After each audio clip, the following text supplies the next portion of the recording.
gates are firmly closed.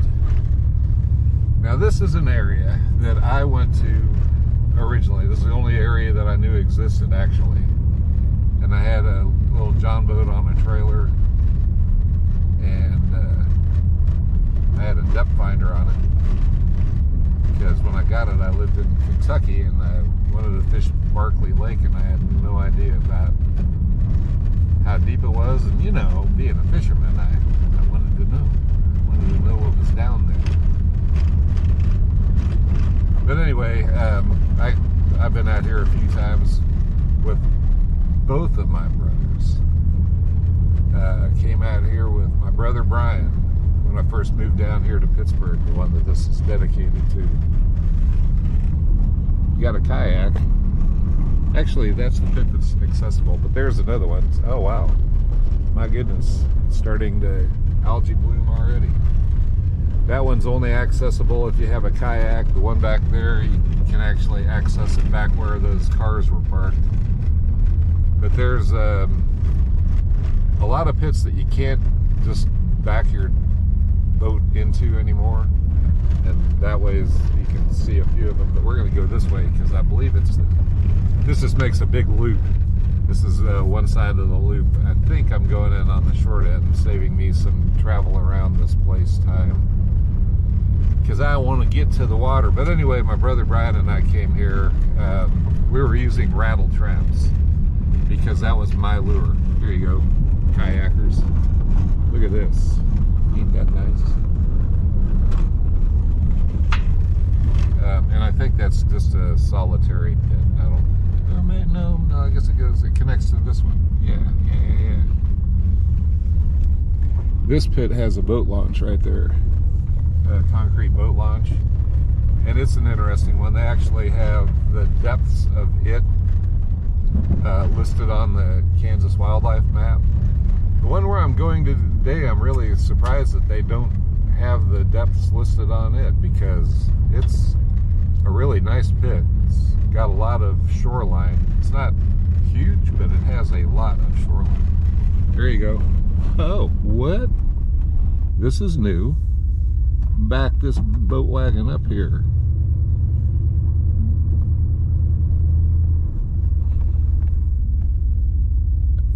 I'm thinking somebody probably cut the barbed wire there.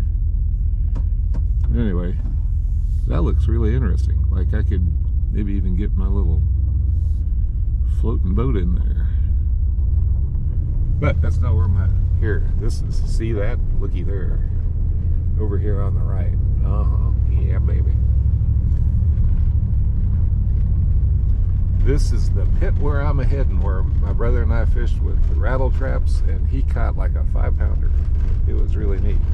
I see I'll have some company. Got some geese out there, as long as they don't fly away because I'm showing up. But this is it. This pit has not been thoroughly investigated, but anyway, it's got a lot of really great shoreline. Or it does when the water's up. Man, it is way down still. So this will be interesting. But anyway, this is going to be my target for today. Yeah, let's see how it goes. Alright, I'm pretty sure I did not dream that there was a concrete boat ramp here at one time. I see no signs of it right now though, but man, I need to check some old pictures because I know that my brother Jerry and I came here with a bass tracker and I launched it and I have a picture of him sitting, or you know, right here with the boat. That rock wasn't here. But anyway, I mean, it is a very hard-packed gravel launch area, and it goes off pretty deep-ish, so I think you'd still be able to do okay launching a bigger boat here. Wow, look at that structure. Look at this tree. I gotta get a picture of that. That is really cool. Anyway, I've gotta get going.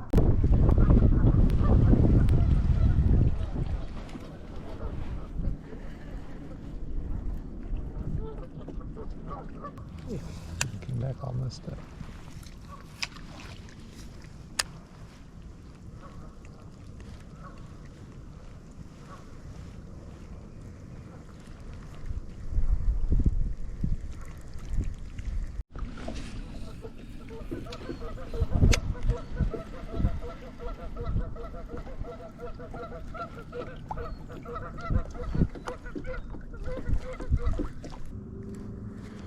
And there's a lot of geese here. Oh, how cute.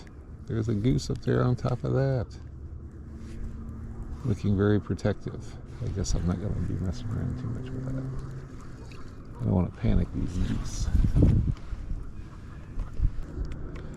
See, this is another neat little point that comes out here. I know that when I've had my brother Jerry out here, he likes using worms a lot, because why not, right? They catch whatever. I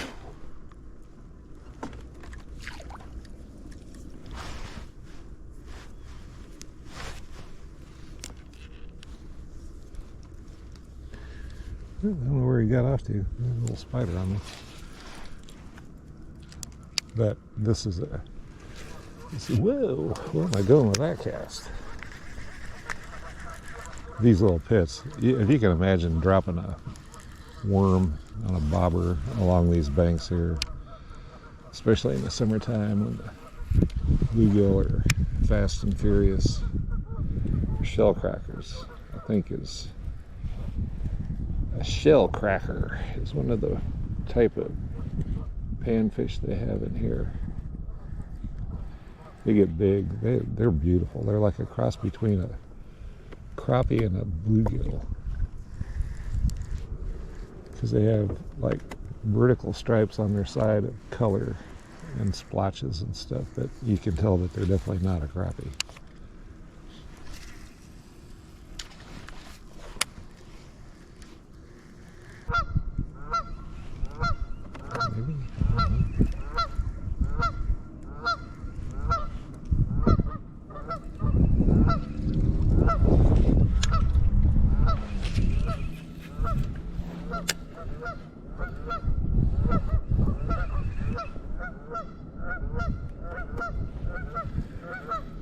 Red rum, red rum.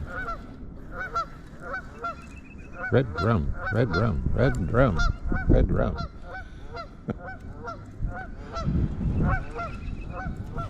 Red rum, red rum. Suddenly I don't feel very safe out here. When the geese start saying red rum, I need to really keep an eye out. I'm sorry, buddy. I'm sorry. Blame me for not trusting me. Suppose you're trying to get me away from your nest, right?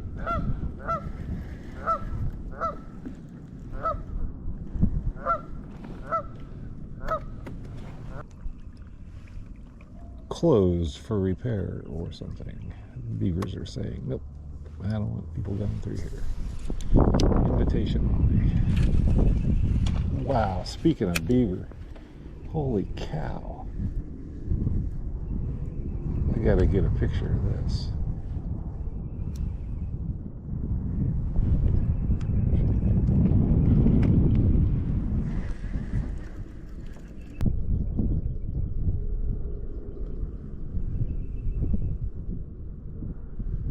It's a windy day.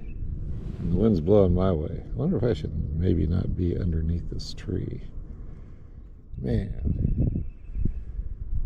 The only shade tree on the island just about, and the beavers just about got it taken care of.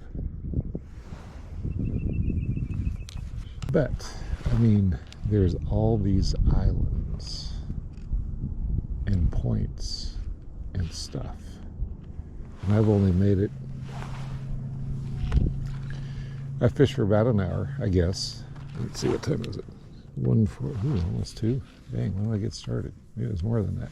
Anyway, started there, fished around there, back in all those coves, around these islands, back in there. Then I came back around, and I still have all of this here.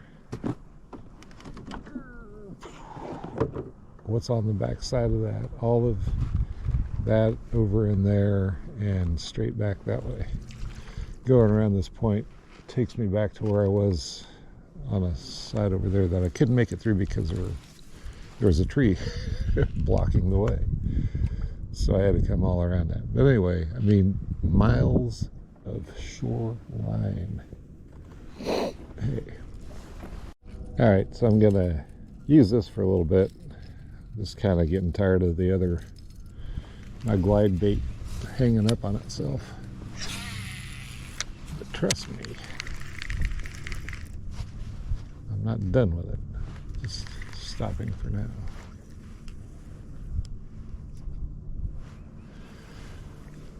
The good old Stena jerk.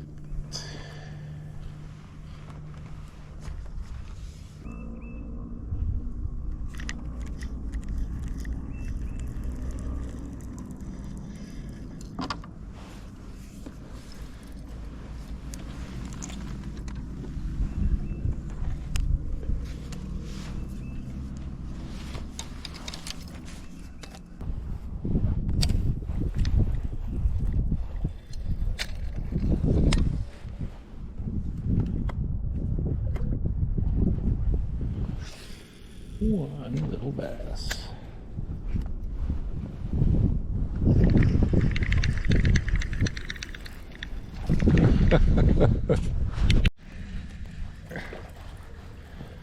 Well, how about that? Switched up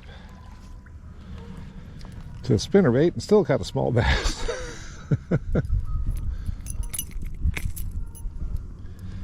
Look at that.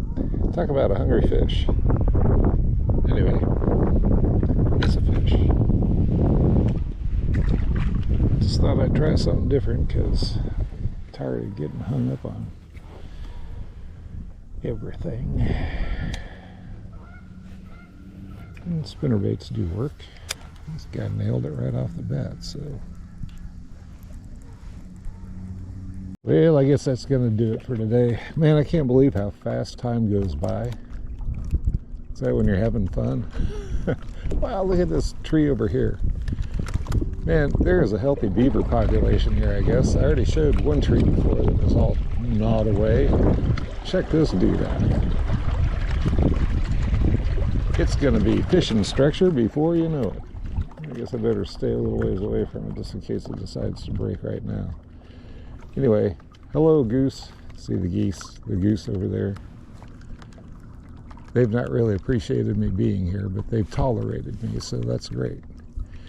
Anyway, 2 whole little bitty fish that wouldn't be keepers, I'm sure. I don't think either one of them I could have stretched to 12. But again, this is a pit in Unit 1. I call it the island pit because, you know, it's got a lot of islands. And when it gets warmer, I have that song, just gotta get back to the islands, running through my head. But I am gonna call it a day, I guess. I'm thinking, you know, I could right down that bank, and then maybe that bank over, and then that bank, and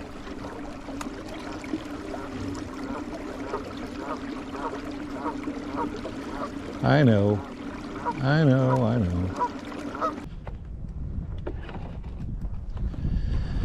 Turn around.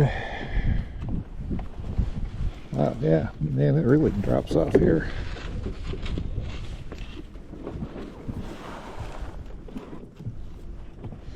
And I said that thing about maybe you could launch a boat. Yeah, you could definitely launch a boat here because it drops off pretty good.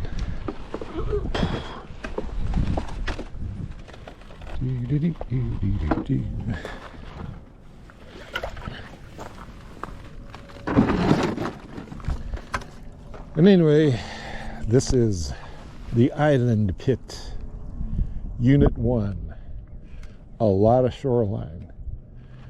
Not really sure how deep the water is, but it's a good place to come and try. Like I say, in the summertime, my brother and I came here, and him using worms, you know, worms in a bobber and stuff, do really good, especially with the shell crackers. But anywho, until next time, what a beautiful day. Thank you, God.